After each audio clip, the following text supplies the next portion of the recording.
अब बात हम लोग करते हैं आर्थिक विकास के मापक के सूचांक। मतलब कि हम आर्थिक रूप से आगे बढ़ रहे हैं, कैसे पता चलेगा? ऐसा कोई चीज तो होगा जो हमको जांचे और फिर बताए कि हम आगे बढ़ रहे हैं, या तो सबके साथ ही चल रहे हैं, या सबसे पीछे हैं कमाई में, पैसा कौड़ी के मामला में।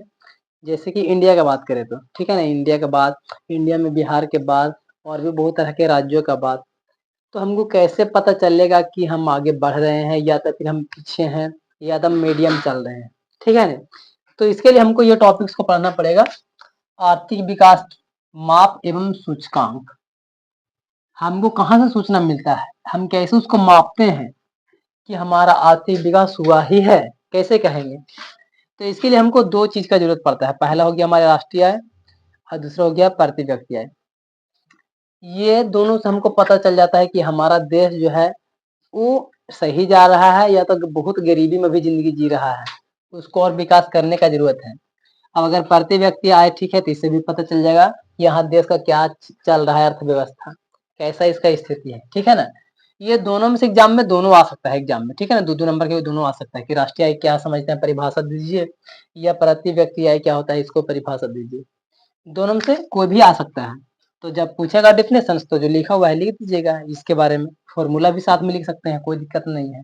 इसके बारे में बोलेगा तो लिख दीजिएगा, यहाँ तक क्या दिक्कत है। हालांकि डेफिनेशन तो इसका इसी लाइन तक हो गया, लास्ट तक। ये दो एक्स्ट्रा लाइन हो गया है जो कि समझाने के लिए एक्स्ट्रा हो सकता है, ठीक है? ये चीजों को समझेंगे, उसके बाद में हमको ये बात को समझाएगा कि किसके आधार पे हमको ये बातें पता चलता है, तो वह वर्ल्ड बैंक के अनुसार पता चलता है, ठीक है ना? तो जिसके अनुसार पता चलता है वो यहाँ है, और किसको से पता चलता है तो वो ये दोनों है, और जो बताता है वो ये है। तो ये तीनों के बारे में थोड़ा सा समझ लेते हैं। हाँ हाँ, पूरा दुनिया का बैंक है ये, पूरा दुनिया का। इसके पास में रिकॉर्ड रहता है कि कौन देश कितना चल रहा है आगे, किसके पास में कितना कमाई है, सारा चीजों का रिकॉर्ड इसके पास होता है। हम लोग को ये पढ़ना है राष्ट्रीय आय के बारे में कि राष्ट्रीय आय क्या है, मतलब कि देश कितना कमा रहा है, ये बात है। किसी देश में एक वर्ष की अवधि में उत्पादित सभी वस्तुओं एवं सेवाओं के मौद्रिक मूल्य के योग को, मतलब क्या सर? एक साल में देश कोई भी वस्तु या कोई भी सेवा से कितना पैसा कमाया, चाहे वो ट्रांसपोर्टिंग करके कमाए, कृषि करके कमाए, सेवा क्षेत्र से कमाए, औद्योगिक क्षेत्र से कमाए, प्राथमिक क्षेत्र से कमाए, कोई भी क्षेत्र से कमाए, बस हमको देखना ये है कि वो एक साल में कितना पैसा कमाया है। एक वर्ष में कमाया गया कुल मौद्रिक मूल्य को हम लोग बोलते हैं राष्ट्रीय आय, कि पूरा देश में कितना कमाया हुआ है एक साल में, चाहे कैसू कमावे हो, हमारा और उसको मतलब नहीं है। चाहे आदमी खाद के कमावे, चाहे तो बड़ा बड़ा फैक्ट्री से कमावे या खेती बाड़ी से कमावे, कैसू से भी कमाए, देश में टोटली वैलिड कितना हुआ है कि इस वर्ष देश इतना पैसा कमाया है, उसको हम लोग बोलते हैं राष्ट्रीय आय।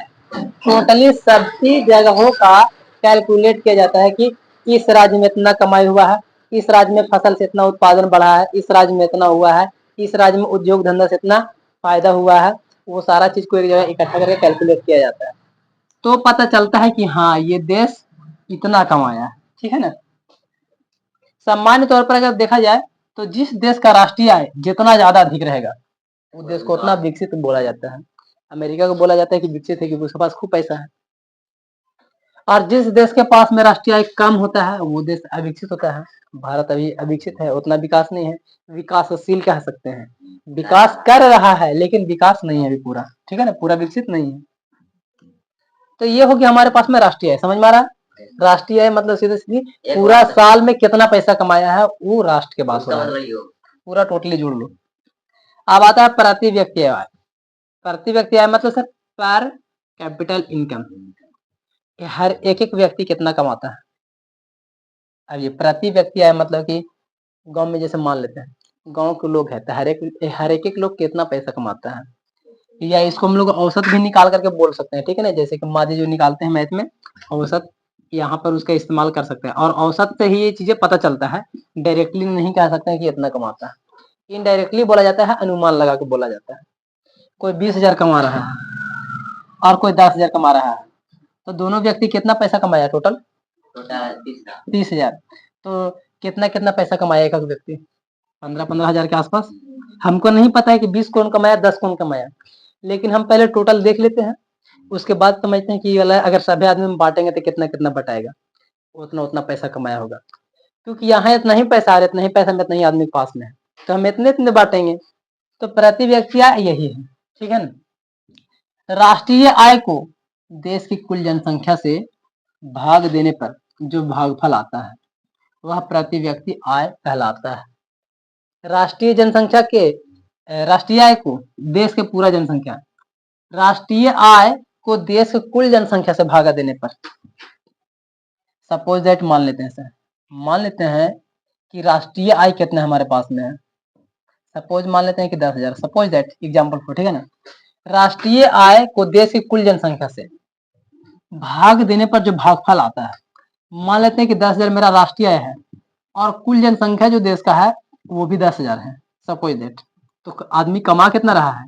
1 रुपया कमा रहा है सब देश से। भले ही कोई 2 रुपये कमा रहा है, कोई 5 रुपये कमा रहा है, कोई 1 को नहीं कमा रहा है। सभ्य का टोटल करने के बाद में जब डिवाइड दे के देखेंगे तो कितना कितना सब में बटाएगा, 1 रुपये बटाएगा। तो जस्ट यही चीज को है समझना। राष्ट्रीय आय मतलब कि देश के, राष्ट्र के पूरा का पूरा देश के कुल जनसंख्या, पूरा का पूरा टोटली जनसंख्या कर दो और उसमें भागफल दे दो, लिख सकते हैं, तो मतलब वर्तमान निकल के आ जाएगा। हाँ, राष्ट्रीय आय को, जो हमारा राष्ट्र में जैसे भारत में जितना भी कमाई हो रहा है साल भर में, जो भी कमाई हो रहा है उसको से कुल जनसंख्या यहाँ कितना है सर? 150 करोड़ के आसपास में, तो 150 करोड़ से भागा दे दीजिए। भागा देने के बाद में जो हमारे पास भागफल बच कर क्या आएगा, जैसे यहाँ पर 1 आया है, तो हमको उससे समझ में आने लगेगा कि हमारे यहाँ लोग कितना इनकम कर रहा है हर महीने या हर साल, जिस दिन का ये निकालेंगे। प्रति व्यक्ति आप कहाँ निकालना चाहते हैं? मंथली निकालना चाहते हैं या सालाना निकालना चाहते हैं या पूरा लाइफ टाइम निकालना चाहते हैं? ये डिपेंड पड़ता है कि आप क्या निकालना चाहते हैं। और फॉर्मूला के रूप में अगर यूज करेंगे तो ये याद रखिएगा, ये याद रखोगे तो ऑटोमेटिक ये क्वेश्चन का आंसर बन जाएगा। प्रति व्यक्ति आय क्या है सर? राष्ट्रीय आय में कुल जनसंख्या से भाग देना। साफ दिख रहा है, प्रति व्यक्ति आय क्या है? राष्ट्रीय आय में कुल जनसंख्या से भाग देना। भागन दे रहे हैं, राष्ट्रीय आय में कुल जनसंख्या से भाग देना। राष्ट्रीय आय और कुल जनसंख्या का अनुपात को, हाँ, राष्ट्रीय आय और कुल जनसंख्या के अनुपात को हम लोग बोलते हैं। तो अनुपात तो बोल रहे हैं लेकिन फिर भी भागा देकर के पता चलेगा ना कि एगो कितना है। ऐसे अनुपात में तो लिख देंगे लेकिन एक्चुअली में पता नहीं चलेगा। फिर तो भागा देने के बाद जो भागफल बचेगा वही हम बोलेंगे। तो यहाँ से क्वेश्चन का आंसर मिल जाएगा, राष्ट्रीय आय में कुल जनसंख्या से भागा देते हैं तो जो भागफल बचेगा हमारे पास में वही मेरा आंसर हो जाएगा, वही मेरा इनकम हो गया है। अब ये सभी चीजों का जो रिपोर्ट्स बताता है कि कौन कितना देश आगे बढ़ रहा है वो ये बताता है विश्व बैंक, वर्ल्ड बैंक की, यानी कि वर्ल्ड बैंक की विश्व विकास रिपोर्ट 2006 के अनुसार ये बात करता है। 2006 के अनुसार ये बताता है कि जिन देशों की 2004 में चलिए प्रति व्यक्ति आय 4,53,000 ना, 1,00,000 10,000 लाख, 4,53,000 रुपया प्रति वर्ष। याद रखना प्रति वर्ष, सालाना की बात कर रहा है। अगर कोई भी प्रति व्यक्ति आए, प्रति व्यक्ति मतलब कि एक व्यक्ति का कमाई साल में लगभग 4.5 लाख मान के चलिए, ठीक है ना। 4,53,000 है, लगभग 4.5 लाख मानिए। 4.5 लाख रुपए प्रति वर्ष है, साल में ये कमा रहा है। तो इससे अधिक है, इतना है या इससे अधिक है, वह विकसित देश यानी कि समृद्ध देश है। क्योंकि हर एक व्यक्ति 4.5 लाख रुपए कमा रहा है, मतलब कि वहां के लोग ठीक है, वहां का देश का हालत सही है। 4.5 लाख रुपया कमाना ये नॉर्मल बात नहीं है, उतना में अच्छा खासा लाइफ चलेगा ना, कोई दिक्कतें नहीं रहेगा, ठीक है ना। तो ये बोल रहा है कि सालाना में, तो साल में इतना कम से कम कमाइए मिनिमम। अब अगर साल में कमा रहे हैं तो 12 से भागा दे दीजिए, जो बचेगा सो आपका मंथली निकल जाएगा इनकम में। तो मंथली इनकम अगर उतना होता है सर, सालाना में इतना टोटली करने के बाद, तो उससे पता चल जाएगा कि हम अभी बहुत अच्छा है, समृद्ध है। अगर हम लोग के पापा ही सब कमाते हैं तो कितना कमाते होंगे? महीना का 10,000 12,000, 10-12 हजार रुपए का महीना कमाते हैं अभी जो भी है। तो साल में 12 तो कितना हो जाएगा? 1,20,000 के आसपास में। ऐसे नॉर्मली हम लोग समझ सकते हैं, ठीक है ना। जो कि यहाँ पर देखो सालाना में कहाँ जा रहा है, वहां कहाँ जा रहा है, जो कि काफी कम है। तो इसी से पता चल जा रहा है कि हम लोग काफी पीछे हैं।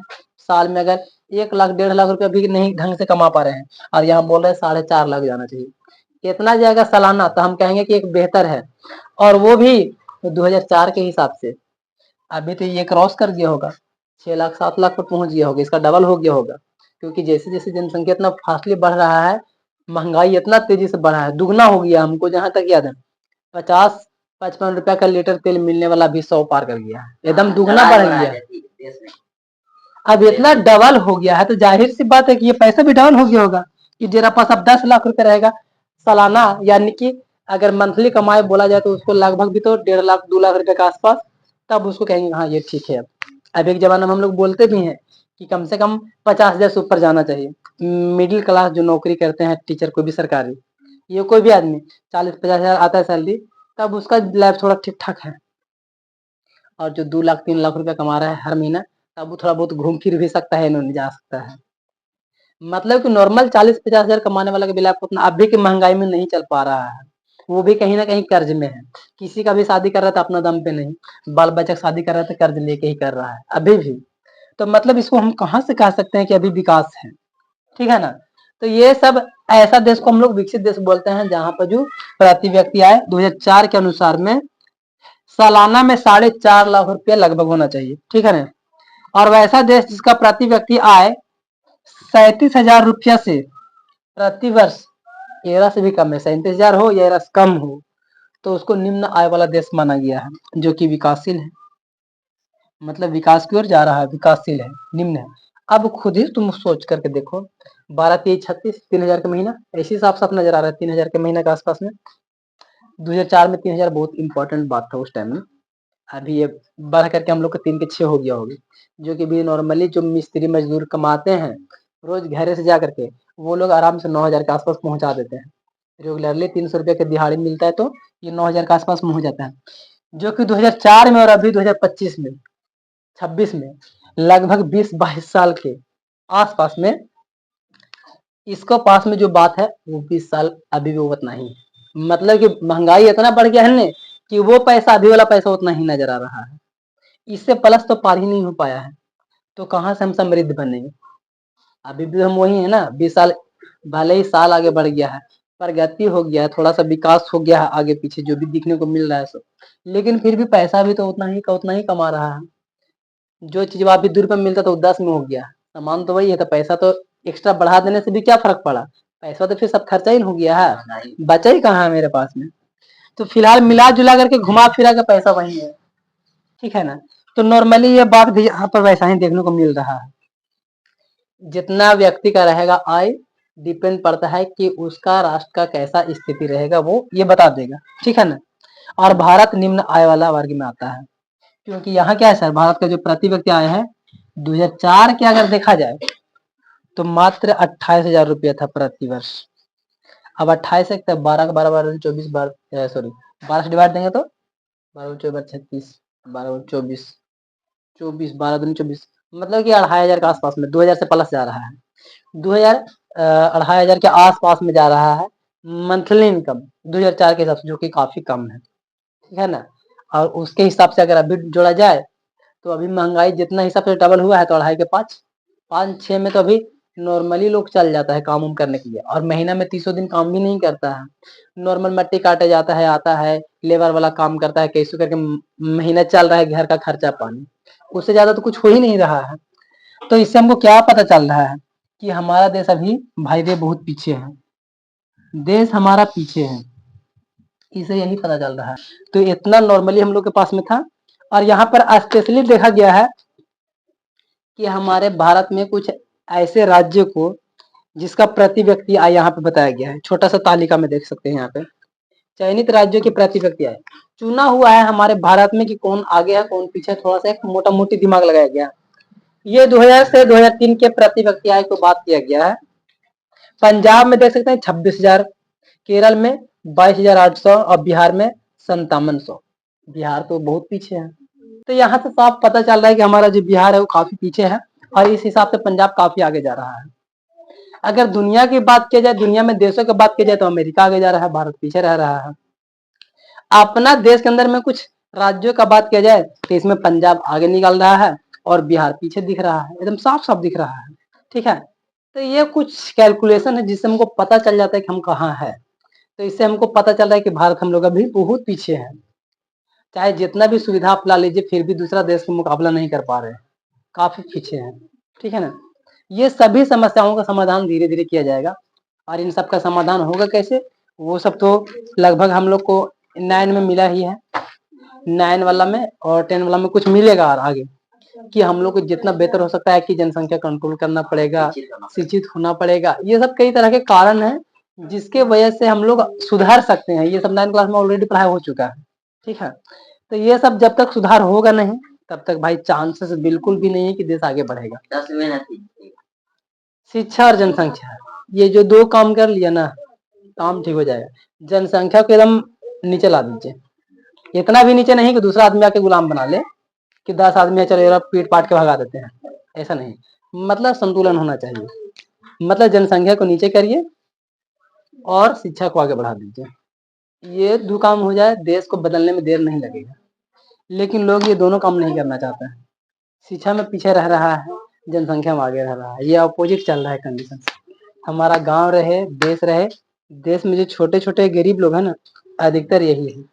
गरीबी इसी की वजह से, यही दोनों चीजों की वजह से गरीबी भी है। ये दोनों जब तक दूर नहीं होगा, विकास होना बहुत मुश्किल है भाई। हमने क्या किया जाना, राष्ट्रीय आय के बारे में, प्रति व्यक्ति आय के बारे में, ये 2 चीज के बारे में हमने अभी जाना था। ठीक है ना।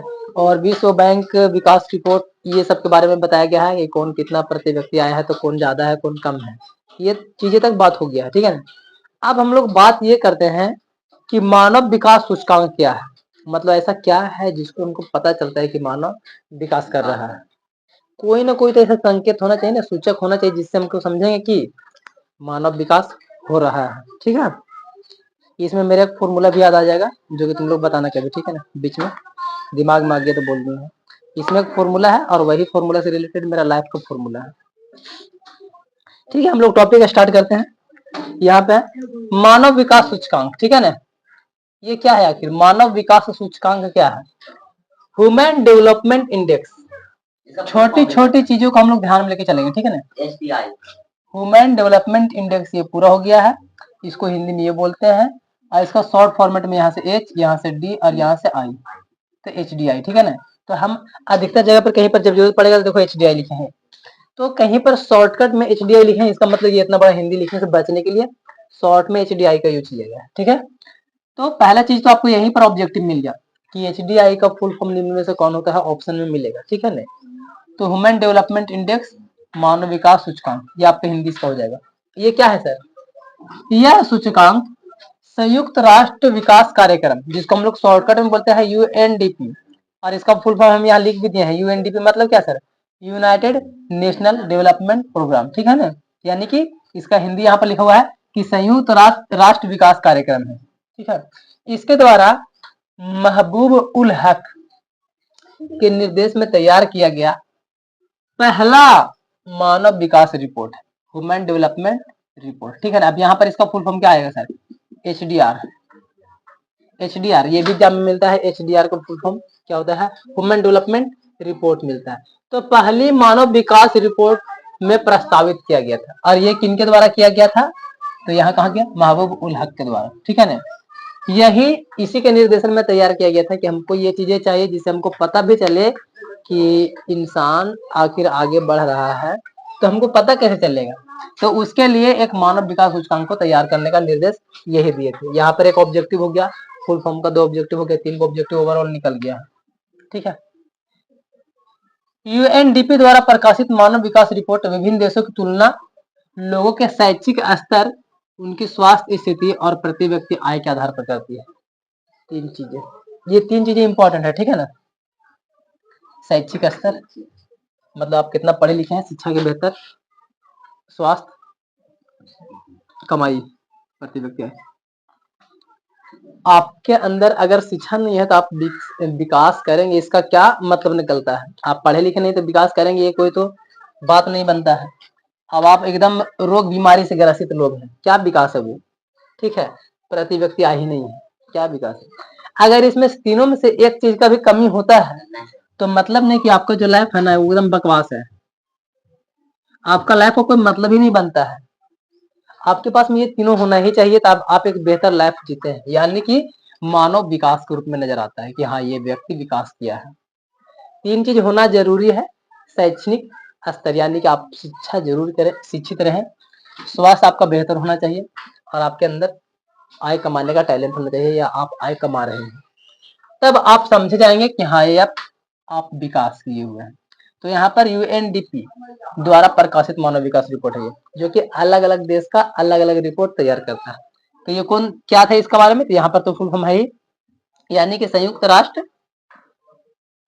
राष्ट्र विकास कार्यक्रम जो है वो है। तो वो देखता है कौन सा देश अभी कहाँ है, कितना विकास किया है, कितना भी और करने वाला है, ठीक है ना। वो सारा चीजें यहाँ पर एक फॉर्मूला के माध्यम से पता चल जाता है, ये फॉर्मूला, ठीक है ना। उन्हीं तीनों को यहाँ पर यूज किया गया है, यहाँ पर लिख भी दिया है। मानव विकास सूचकांक के 3 सूचक है, ये ऑब्जेक्टिव बन गया यहाँ से, भी ऑब्जेक्टिव हो गया कि मानव विकास के कितने सूचक, 3 सूचक। तो तीनों में से तीनों कौन कौन, अब ये भी ऑब्जेक्टिव में मिलेगा कि निम्न में से कौन मानव विकास सूचक है। तो हमारे पास में 3 क्या है, जीवन आशा, शिक्षा प्राप्ति, जीवन स्तर। अब ये तीनों में ध्यान से समझिएगा। जीवन आशा मतलब क्या हम भी यही बोलने जा रहे थे अभी कि जीवन आशा जरूर पूछना चाहिए तुम लोग को। जीवन आशा मतलब क्या, आशा का नाम सुने हैं? जब आशा के बाद सुनते तो क्या याद आता है दिमाग में, मतलब इंतजार करना। नहीं, वो आशा नहीं, डॉक्टरी में आशा। आगे याद, आशा जो लोग डिलीवरी कराने के लिए लेके जाती है हॉस्पिटल में, जो ड्रॉप वगैरह पिलाती है, जो एक तरह से छोटा मोटा डॉक्टर के रूप में होती है, ठीक है ना। तो जीवन आशा का मतलब यहाँ पर स्वास्थ्य हो गया है, ठीक है ना। मतलब कि जीवन आशा, आपका जीवन कैसा है वो डिपेंड करता है आशा, वही जीवन आशा, ठीक है ना, कि आपका लाइफ अच्छा चल रहा है या नहीं चल रहा है। तो हम इसको याद रखते हैं यही आशा से, कि जो आशा होती है वो एक तरह के छोटे मोटे डॉक्टर के रूप में काम करते हैं, एम्बुलेंस में आना जाना और वो लोग देख रेख करना। डिलीवरी के दौरान में तो स्पेशली आशा को रखा ही जाता है ताकि वो अच्छा तरीके से सूचना दे पावे डॉक्टर को, ताकि वो बेहतर ढंग से काम करे, ठीक है ना। तो जीवन आशा में हमको यहाँ से समझ में आ जाता है कि स्वास्थ्य की बात हो रहा है, शिक्षा प्राप्ति सबको समझ में आ रहा है। जीवन स्तर मतलब सर आप जीवन के कौन सा स्तर पर है, यानी कि प्रति व्यक्ति आय, आपके बात प्रति व्यक्ति आय, यहाँ पर आय के बात चल रहा है। आपका जीवन स्तर में आपका कितना आय है, आपका जीवन स्तर कहाँ है, नीचे वाला जीवन स्तर जी रहे हैं, मतलब बिलो पॉवर्टी लाइन, बीपीएल वाला जिंदगी जी रहे हैं, अपर एपीएल वाला जिंदगी जी रहे हैं, या तो फिर आप पूरा रईसी वाला जिंदगी जी रहे हैं। आपका जीवन स्तर कैसा है वो डिफाइन करता है। तो यहाँ पर जीवन आशा, शिक्षा प्राप्ति और जीवन स्तर, ये 3 चीज मिलता है तब पता चलता है कि हाँ एक व्यक्ति पूरा प्रॉपरली विकास किया हुआ है। अगर इसको हम फॉर्मूला के रूप में देखें तो हमारे पास में ये मिल जाता है HDI। अब ये HDI क्या है सर, ह्यूमन डेवलपमेंट इंडेक्स। यहाँ देखिए ह्यूमन डेवलपमेंट इंडेक्स यानी कि मानव विकास सूचकांक। तो यहाँ पर फॉर्मूला हमारा हो गया कि मानव विकास सूचकांक का फॉर्मूला क्या होता है। तो तीनों जो सूचक है ना उन तीनों को जोड़ देंगे तब एक मानव विकास सूचकांक मिल जाएगा। यानी कि वो मानव विकास किया है उसका पता हमको कैसे चलेगा, यही फॉर्मूला से पता चलेगा। आप कितना आगे हैं, कहाँ हैं, क्या वाकई में आपको लगता है कि हम अच्छे जगह पर हैं या नहीं है, तो उसका जो डिफाइन करता है वो यही फॉर्मूला करता है HDI। HDI क्या बोलता है सर, जीवन आशा सूचकांक। आपका जीवन आशा यानी कि आपका जो हेल्थ है ना, जीवन का स्वास्थ्य है वो कैसा है, जीवन स्वास्थ्य आपका कैसा है, लाइफ जो आपका चल रहा है वो कैसा है, आप रोग से पीड़ित हैं, बीमार हैं, ग्रसित है रोग से, हाथ पैर काम नहीं कर रहा है, विकलांग है, लकवा मार दिया, कुछ भी किसी तरीका का आपके अंदर प्रॉब्लम, चाहे अंदरूनी रहे चाहे बाहरी प्रॉब्लम रहे, शरीर में अगर प्रॉब्लम है तो आप भाई विकास की ओर जाएंगे, ये थोड़ा सा प्रोबेबिलिटी कम बनता है, क्योंकि आपका जब स्वास्थ्य खराब रहेगा तो आपका डेथ भी हो सकता है। तो डेथ में विकास कहाँ आया है, वो तो सब मामला ही खत्म कर दिया ना। तो जीवन स्तर में जीवन आशा सूचकांक इंपॉर्टेंट है सर। और आप अगर स्वस्थ हैं सर और आप शिक्षित नहीं है तो आपके पास दिमाग ही कितना होगा, कितना दिमाग रहेगा जो कि आप कुछ बेहतर कर पाएंगे। तो उसके लिए आपके पास में शिक्षा प्राप्ति करना बहुत जरूरी है, जिससे आपका एक दिमाग खुलेगा कि हाँ हमको दिमाग अच्छा से काम करे तो हम कुछ कर पाएंगे, ठीक है ना। उसके बाद में जीवन स्तर, और जब आप शिक्षित हो जाएंगे तो आप क्या करेंगे सर, प्रति व्यक्ति आय, यानी कि आपका आय डिफाइन करेगा कि आप कहाँ है और क्या है। समाज में लोग आय देख करके बात करता है कि ये कितना कमाता है, कितना रेस, उसको हिसाब से इज्जत मिलता है। इस पर एक हमको स्टोरी याद आ गई, छोटा सा कह दे क्या। इससे इसके वजह से याद आ गया अचानक से। एक नॉर्मल सा साधु, साधु नहीं नॉर्मल सा फकीर कहो, साधु उधु कहे में अच्छा नहीं लगता है। एक फकीर आदमी जो कि उसके पास में कुछ ज्यादा नहीं था लेकिन ज्ञानी आदमी था, ठीक है ना।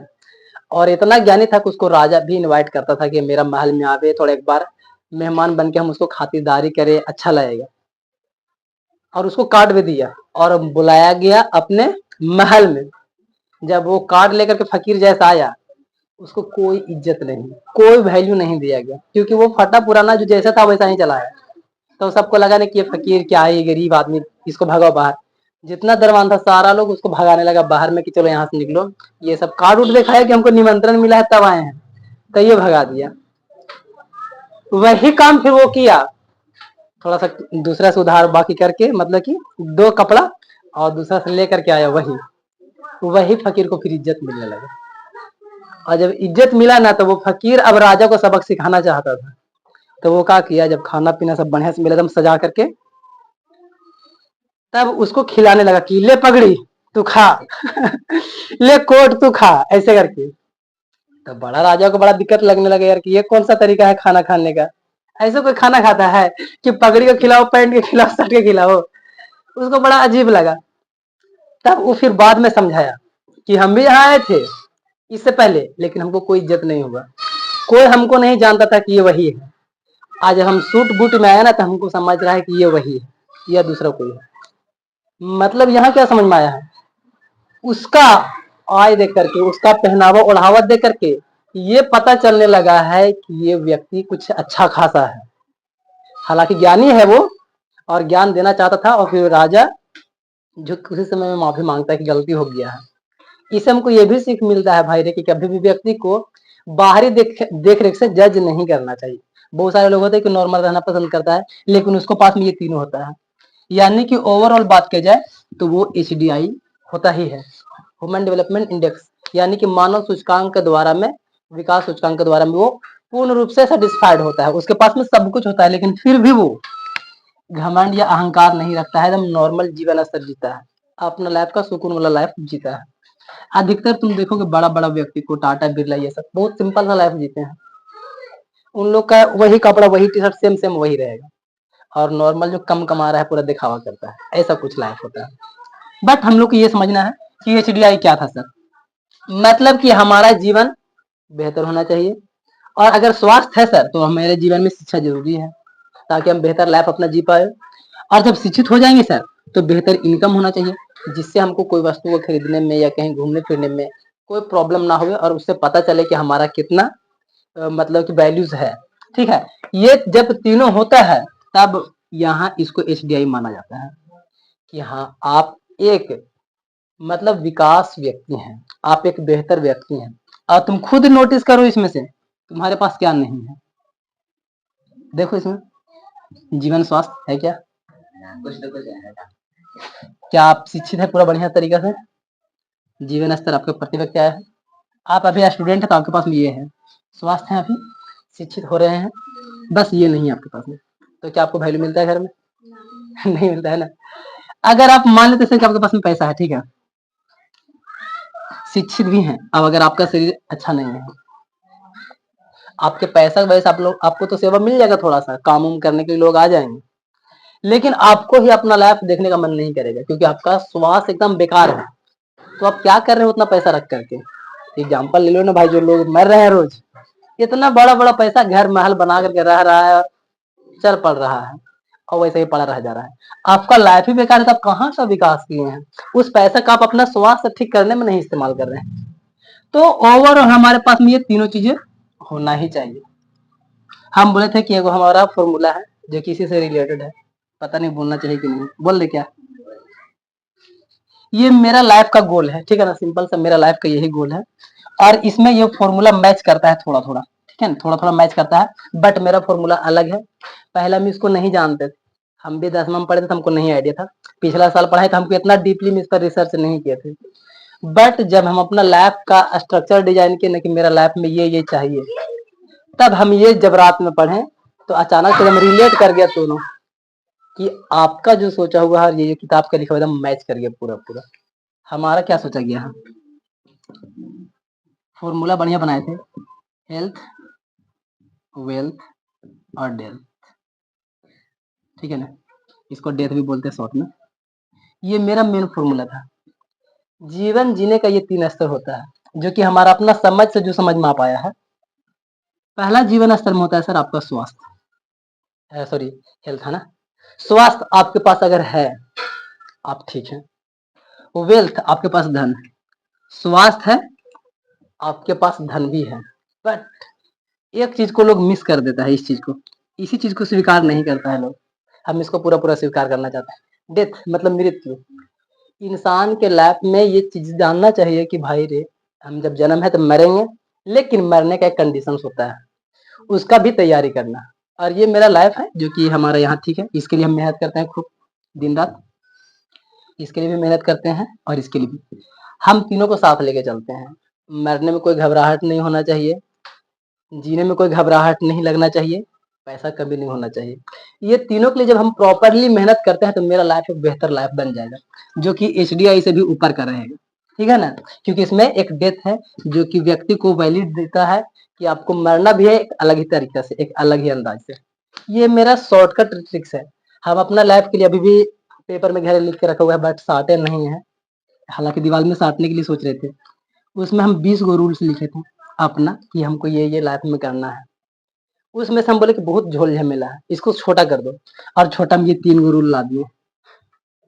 और इसके बाहर कुछ है ही नहीं, तुम खुद नोटिस करके देखो, क्या तुम्हारा लाइफ में इससे बाहर है कुछ?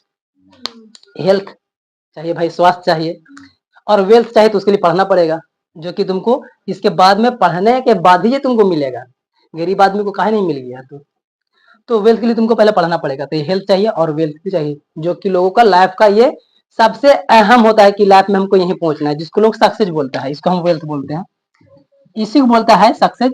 लोग बोलता है कि हमको सक्सेस हो जाना है, लेकिन सर सक्सेस तो हो गया है, लेकिन यहाँ पर जाने के बाद जब आपका वक्त आएगा ना तब घबराएंगे, डर लगेगा कि भाई साहब अब तो बूढ़ा हो गए हैं, मरने के बाद मेरा बाल बच्चा कैसे चलेगा, इतना पैसा का क्या करेंगे, कहाँ जाएगा, क्या होगा।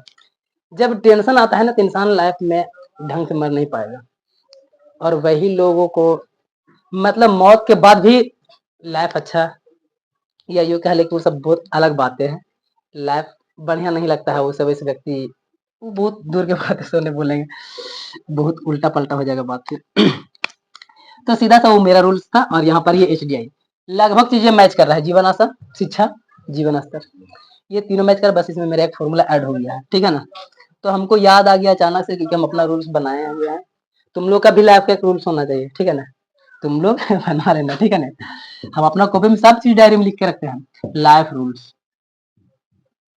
लाइफ रूल्स आपका भी होना चाहिए कि आप क्या करना चाहते हैं, कहाँ जाना चाहते हैं, और तब आप जब जीवन जिएंगे ना आपका लाइफ में सुकून रहेगा। दुनिया क्या क्या तो अपना जगह पर है, ठीक है।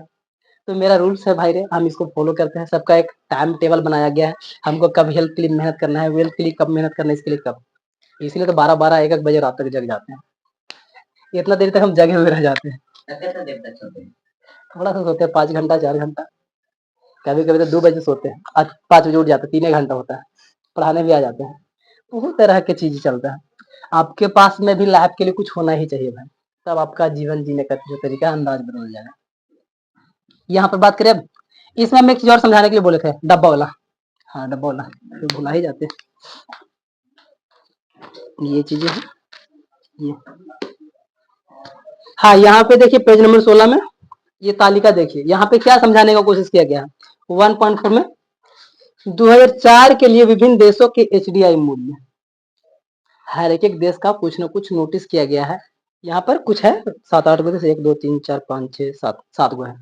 तो यहाँ पर कुछ देश को लिया गया है जिससे हमको ये पता चलेगा कि कौन सा देश कितना विकास किया है। जिसका जितना ज्यादा बेहतर रहेगा उसको हम उतना ही बेहतर मानेंगे, और जिसका नहीं रहेगा उसको बेहतर नहीं मानेंगे। और बढ़ जाएगा इसमें। देखो एक चीज, हाँ एक चीज शायद हम लिखना भूल गए, क्या बता ही देते हैं ऐसा है। एचडीआई का जो तीनों का औसत होता है वो 0 से 1 होता है, इससे ज्यादा नहीं होता है। प्रोबेबिलिटी 0 से, ठीक है ना, 0 से 1 तक ही होता है। मतलब किसी का भी हम लोग ऐसे 1 2 11 12 13 करके 100 तक गिनती नहीं करते हैं कि इतना परसेंटेज।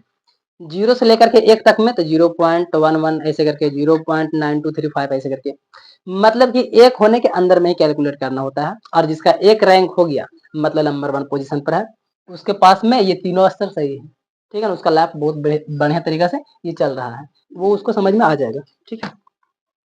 अब यहाँ पर देख लेते हैं कि नॉर्वे जो है उसके पास में जो HDI मूल्य है 0.965 ये है, और उसका क्रम दिखा रहा है HDI का नंबर 1 पे, पहला क्रम दिखा रहा है, मतलब इसके पास में ऑलमोस्ट सब चीजें है, ये तीनों बेहतर है। उसके पास में जीवन आशा, स्वास्थ्य बढ़िया है, शिक्षा भी है, और उसके पास प्रति व्यक्ति आय भी बढ़िया चल रहा है, इसीलिए इसको नंबर वन पे रखा गया, ठीक है ना। ऑस्ट्रेलिया 0.956 सॉरी 7 ना 957, यहाँ पर इसको थर्ड नंबर पे रखा गया है। यहाँ पर कुछ ही लिया गया है, सभ्य देश का नहीं लिया गया, ठीक है ना। ऐसे यहाँ पे लिखोगे शायद कहीं पे 127 कितना कुछ था, 77 का, हाँ देखो यहाँ 170 देश के लिए HDI का गणना किया गया था, ठीक है ना। 177 देश को गिनती किया गया है, जिसमें से कुछ देश ही यहाँ दिखाई दे रहा है। सबके बारे में अगर पढ़ेंगे तो भाई 1-2 पेज हो जाएगा ना, और किसको याद रहेगा इतना, बस मोटा मोटी एग्जाम्पल्स के तौर पे समझाने के लिए दिया गया है। और यहाँ पर श्रीलंका को देख सकते हैं 0.755 जो कि 93 नंबर पर आ रहा है। पाकिस्तान 0.539 134वां नंबर पे आ रहा है।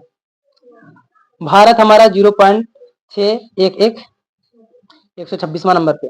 चीन 0.768 81वां नंबर पे।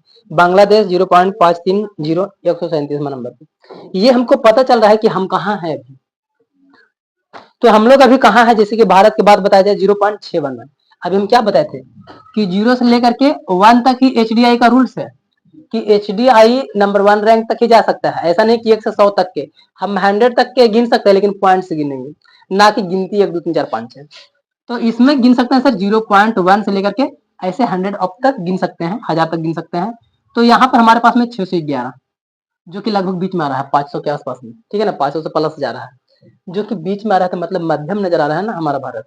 मतलब हमारा भारत में क्या सर, जीवन स्वास्थ्य ठीक ठाक है, थोड़ा सा शिक्षा थोड़ा थोड़ा ठीक ठाक है, और जीवन स्तर थोड़ा सा ठीक ठाक है। मतलब ओवरऑल हम लोग को बताया गया है हमारा जो भारत है वो मध्य में खड़ा हुआ है, विकास कर रहा है धीरे धीरे करके। जैसे कि सभी में हम लोग 9 क्लास में पढ़ेंगे कि इंडिया का शिक्षा लेवल का जो स्तर है थोड़ा 64-65 ऐसा बढ़ते जा रहा है, प्रतिशत में शिक्षा स्तर बढ़ते जा रहा है। स्वास्थ्य जो है, और जो 2045 तक का जो लैब बताया गया है, दीर्घकालीन का कल्पना किया गया है कि हमारा भारत कैसा रहेगा आने वाला टाइम में, वो सारा चीजों को बता दिया गया है 9 क्लास में। तो जब वो चीजें समझा होगा तो फिर ये चीजें समझ में आ जाएगा, ठीक है। 2006 में 177 देशों के लिए HDI की गणना की गई थी, ठीक है ना। उसमें से यहाँ पर 7 को हम एग्जाम्पल से दिए हैं समझा करके। भारत में मानव विकास माध्यम स्तर का है, मतलब अभी जो बता रहे थे मीडियम बीचों बीच है, ना ज्यादा लोवेस्ट है ना ज्यादा हाईएस्ट है, मतलब ये भारत अभी बीच में है, नाव के झूला जैसा, ना ऊपर है ना नीचे, बस बीच में रुका हुआ है। अब यहाँ पर आगे बात करते हैं लिंग विकास सूचकांक, ये क्या होता है GDI, ठीक है ना। इसका कहीं फुल फॉर्म लिखे, हाँ यहाँ लिखा जेंडर डेवलपमेंट इंडेक्स, मतलब कि लिंग विकास सूचकांक, जो कि यहाँ के दरों में भारत में 2000 में 105वें क्रम से 2004 में 96वें क्रम पर आ गया था। मतलब लिंग के हिसाब से देखा जाए कि लिंग विकास सूचकांक यहाँ पर क्या लिंग का विकास हो रहा है, तो यहाँ पर पहले 105 था जो कि अभी 96 पर, मतलब धीरे धीरे करके घट रहा है, मतलब कि अच्छा विकास हो रहा है। जैसे ही नंबर 1 नंबर 2 ऐसा आ जाएगा तो हम समझेंगे सर कि हमारा भारत में जो लिंग है ना, इसमें भेदभाव धीरे धीरे कम हो रहा है। आप चाहे पुरुष रहें चाहे स्त्री रहें, आपका विकास का दायरा बढ़ते जा रहा है। ये चीजें इससे पता चल जाता है, ठीक है। एक हमारे पास में ये टॉपिक बचा हुआ है, इसको समझा देने के बाद ये क्लास खत्म हो जाएगा। राष्ट्रीय मानव विकास रिपोर्ट, इसको हम लोग शॉर्टकट में क्या बोल सकते थे, नेशनल ह्यूमन डेवलपमेंट रिपोर्ट को NHDR, ठीक है ना, ये शॉर्टकट में NHDR, ठीक है, शॉर्टकट याद रखिएगा। नेशनल ह्यूमन डेवलपमेंट रिपोर्ट ये क्या होता है कि UNDP की मानव विकास की तर्ज पर भारत की पहली मानव विकास रिपोर्ट अप्रैल 2002 में जारी किया गया था, और जो कि तत्कालीन प्रधानमंत्री अटल बिहारी वाजपेयी जो थे उस टाइम में, वो 23 अप्रैल 2002 को इस चीज को नया दिल्ली में जारी किए थे। और इससे हमको क्या पता चल रहा है सर, राष्ट्रीय मानव विकास रिपोर्ट, कि हमारा जो राष्ट्र है सर, जो राष्ट्र में रहने वाले लोग हैं वो कितना विकास कर रहे हैं, इस चीज का हमको अंदाजा हो जाएगा, पता चल जाएगा। उससे हमको ये पता चल जाएगा कि हमारा भारत कैमा स्थान पर आ सकता है, क्या भारत में कहीं और सुधार करने का जरूरत है, इससे ये पता चल जाएगा। और जब हमको पता चल जाएगा कि हमको कहाँ क्या सुधारना है, तो फिर हम वहां पर ज्यादा ध्यान देंगे, जहां पर सुधार हो चुका वहां पर कम ध्यान देंगे, जिससे कि हमारा भारत धीरे धीरे ग्रोथ कर जाएगा। आगे पहली NHDR में 1981, 1991, 2001 के लिए राज्यों तथा संघीय क्षेत्रों में HDI मूल्यों का अनुमान लगाया गया और इस रिपोर्ट में केरल का रैंक सबसे ऊपर था। ठीक है ना, देखो यहाँ से 1981 से देखा जा रहा है, 1981, 91, 2001, इसमें केरल नंबर 1 पे दिख रहा है सर। इसका काफी अच्छा खासा सब चीज चल रहा है, हेल्थ सही है और आय ठीक ठाक है और यहाँ पर शिक्षा भी ठीक ठाक है। मतलब भाई रे यहाँ पर ओवरऑल सब चीज में ठीक है। तो केरल का रैंक नंबर 1 पे आ रहा है अगर हमारे भारत की बात की जाए। लेकिन बिहार, मध्य प्रदेश, असम, राजस्थान और यूपी यानी उत्तर प्रदेश, ये सब हम लोग का पीछे है, बीमारू राज्य। ठीक है ना, यहाँ पर हम शॉर्ट में लिख भी दिए हैं, ये देखो। ठीक है, ये एग्जाम का सबसे वीवीआई ऑब्जेक्टिव है, इसको वीवीआई लिखिए, बीमारू राज्य। तुम्हारे पास दो चीजें मिल सकता है 2 नंबर में भी कि बीमारू राज्य किसे कहा जाता है, तो आप नाम लिख देंगे सर, बिहार, मध्य प्रदेश, आसाम, राजस्थान, उत्तर प्रदेश, इन सभी को बीमारू राज्य बोला जाता है। ठीक है ना, और यही चीज को ऑब्जेक्टिव में देगा, निम्न में से कौन बीमारू राज्य है, बिहार, यूपी, मध्य प्रदेश, आसाम, जो भी आपको बोलना है, राजस्थान, ये सब बीमारू है। मतलब सर यहाँ क्या है सर, बीमारी, बीमारू से बीमारी याद रखो, मतलब कमजोर है, मतलब वहाँ जीवन ऐसा थोड़ा ठीक ठाक नहीं है, शिक्षा भी ढंग का ठीक ठाक नहीं है और वहाँ आय भी उतना ठीक ठाक नहीं है, जिसकी वजह से बीमार है। हम लोग बीमार कब होते हैं, जब संतुलित भोजन नहीं मिल रहा है, शरीर में कोई कमी हो जाता है तो हम लोग बीमार हो जाते हैं। ठीक है ना, तो सीधा सीधी बीमारू राज्य का मतलब है कि इसके पास में ये तीनों चीज का कमी है, यानी कि ओवरऑल बोला जाए तो HDI का कमी है, जिसके वजह से इसको बीमारों में गिनती किया गया है। आज जिसके पास ये तीनों रहेगा वो आगे बढ़ जाएगा, उसको हम लोग विकास कहते हैं। ठीक है, तो यहाँ पर ये चीज को ध्यान से समझ लीजिएगा। ठीक है ना, कि बीमारू कौन कौन है, तो बीमारू में कौन कौन आ रहा है, तो यहाँ पर देख लीजिए कि बिहार से, BI से बिहार, M से मध्य प्रदेश और A से आसाम, R से राजस्थान और U से उत्तर प्रदेश। ठीक है ना, यहाँ पर अक्षर के बता करके जोड़ करके शॉर्टकट में एक फॉर्मूला दिया गया है जिससे कि बच्चन भूले ना, और इसलिए बोला गया बीमारू राज्य। सीधा सीधी पांचों का नाम याद रखने से बेहतर है कि हम खाली बीमारू याद रखेंगे और नंबर छाट लेंगे, बिहार, मध्य प्रदेश, आसाम, राजस्थान, उत्तर प्रदेश, ऐसे याद रहेगा। ठीक है, तो इन सभ्य का रैंक क्या है सर, सबसे नीचे है, और रैंक 1 पर है वो है केरल, जो कि सबसे आगे है। ये भारत में कुछ है जो कि काफी हद तक ज्यादा बेहतर है। ठीक है ना, बाकी और कुछ नहीं बचा हुआ है समझाने के लिए इस टॉपिक्स में। एक चीज था लास्ट, ओ ये उपभोक्ता व्यय को आर्थिक विकास का सूचक माना जाता है। ये क्यों लिखे हैं सर, ये भी समझिएगा। उपभोक्ता व्यय, ये उपभोक्ता क्या होता है पहले ये समझिए। हाँ, जैसे हम है सर, हम ये मार्कर खरीद करके लाए हैं और हम इसका यूज कर रहे हैं, तो हम हुए उपभोक्ता। तो हम कहीं पर खर्च करेंगे सर और कहां पर खर्च नहीं करेंगे, उससे हमको पता चलेगा कि हमारा जो है ना विकास असर कितना है। अगर हम एक बेहतर जगह पर खर्च करते हैं तो हमारा विकास बेहतर होगा। अगर एक हम गलत जगह पर व्यय करते हैं मतलब खर्च करते हैं तो हमारा विकास होगा नहीं बल्कि हम और नीचे चले जाएंगे। तो ये चीजें से हमको इससे यही पता चलता है कि उपभोक्ता व्यय से ही हमको ये पता चल जाता है कि देश कौन आगे बढ़ रहा है, ये कौन पीछे आ रहा है, आप कहाँ इन्वेस्ट करना चाहते हैं, आप किस में खर्च करना चाहते हैं। इसी से आपका पता चल जाएगा कि आप क्या करेंगे आगे चल के। ठीक है ना, और यहाँ पर एक और है आर्थिक संरचना। ये क्या होता है, इंफ्रास्ट्रक्चर इसी को बोला जाता है। ये लास्ट समझ लीजिए, थोड़ा सा हल्का सा ही है, बस देख लीजिए यहाँ पर एक नजर। आधारिक संरचना का मतलब है उन सुविधाओं तथा सेवाओं से जो देश के आर्थिक विकास के लिए सहायक होते हैं। वे सभी तत्व जैसे बिजली हो जाए, परिवहन, संचार, बैंकिंग, स्कूल, कॉलेज, अस्पताल आदि देश के आर्थिक विकास के आधार हैं। इन्हें देश का आधारिक संरचना बोला जाता है। आप खुद देखिए ना, नाम में क्या लिखा हुआ है, आधारिक संरचना। आधारिक संरचना, इंफ्रास्ट्रक्चर, इसी को इंग्लिश में बोला जाता है। अधिकतर तुम सभी इंजीनियर के मुंह से ये चीजें सुना होगा, इंफ्रास्ट्रक्चर डिजाइन करना है, कभी सुने हो ना इसे। इसका क्या मतलब है, घर डिजाइन जब कर रहा है तो उसका नीचे का बेस कैसा है, उसका आधार जिस पर पूरा बिल्डिंग खड़ा रहेगा, उसमें कोई कमी नहीं होना चाहिए, उसको आधारिक संरचना बोला जाता है। मतलब उसका आधार बेस, उसका जो बेस है ना, मजबूत होना चाहिए। तो देश को मजबूत करने के लिए क्या चाहिए? अगर हमको मकान को मजबूत करने के लिए पिलर चाहिए, कॉलम चाहिए, जो भी चाहिए, ठीक है ना, वो सब चाहिए, बीम चाहिए। तो आखिर देश को अगर मजबूत बनाना है तो हमको क्या करना पड़ेगा? ये 3 रूल्स फॉलो करिए, ठीक है ना।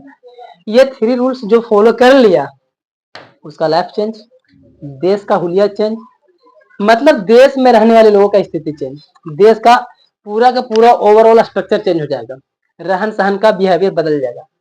हम थोड़ा सा देखते हैं कहीं कहीं पे बिहार सरकार का जो बैनर मारा हुआ रहता है, उसमें अभी नीतीश सरकार जो है ना, उनका भी फोटो रहेगा, और वो कुछ से लिखे हुए हैं कि हमारा आने वाला टाइम में सारा कैसा हो जाएगा। और यहाँ पर हम एआई के जमाना जैसा बता रहे हैं कि आने वाला टाइम में एआई के जमाना जैसा हमारा पूरा दुनिया हो जाएगा, मतलब हमारा राज्य। ऐसे करके फोटो लगाए हो बैनर में, कभी देखना अगल बगल में कहीं जाओगे तो भवन के तरफ में अधिकतर देखने को मिलता है ये, ठीक है ना। तो उससे हमको पता क्या चल रहा है सर, कि वो इस रूल्स को फॉलो कर रहे हैं। तो इसी से हमको पता चलेगा कि हमारा राज्य कहाँ जा रहा है, हमारा देश कहाँ जा रहा है। और ये रूल्स नहीं फॉलो करके उसको समझ में कैसे आएगा कि हम कहाँ जा रहे हैं, हमको कहाँ ध्यान ज्यादा देना है, ठीक है ना। इसमें ओवरऑल यही है आधारिक संरचना, मतलब कि वो सारे चीजें जिससे हमारा देश के विकास होने का जो माध्यम बनता है। परिवहन नहीं रहेगा तो देश में कोई भी वस्तु यहाँ से वहां जाना पॉसिबल नहीं हो पाएगा, तो इससे कहाँ विकास हुआ, ठीक है ना। तो हमारे पास में कई तरह की चीजें हैं, बिजली नहीं रहेगा तो देखो भाई, ये लाइट्स वगैरह जो जल रहा है, अभी जो ढिबरी मोमबत्ती का झमेला खत्म हो गया है, ये सब विकास हुआ है भाई। मतलब किसी भी तरीके से विकास होने वाला कोई भी तत्व रहे, वो सभी को हम लोग आधारिक संरचना में ही मानते हैं, क्योंकि उसी से हमारा देश का विकास होता है और उसी से हमारा देश बर्बाद होगा। मतलब अगर बेहतर है तो विकास, और नहीं है तो बर्बाद, वो गरीबी में जाते रहेगा, और क्या कुछ छूटा हुआ है, ठीक है ना। एक दूसरा लाइन है लास्ट में, किसी देश के आर्थिक विकास के आधारिक संरचना का महत्वपूर्ण स्थान होता है, जिसे देश का आधारभूत ढांचा जितना अधिक होगा, वह देश उतना ही अधिक विकसित होगा। ये तो समझा ही दिए हैं, मतलब बार बार रिपीट करके वही बात है। तो हम लोग को इसका डिफिनेशन भी लिख लेना है और समझ भी लेना अच्छा से, ठीक है ना। जो ये चीज समझ लिया ना, आधारभूत आधारिक संरचना ना, आधारिक संरचना, आधारिक संरचना समझ लिया जो बच्चा, और जो है ये HDI का फॉर्मूला समझ लिया, यकीनन भाई रे आप पूरा दुनिया को जीत सकते हैं इसी से।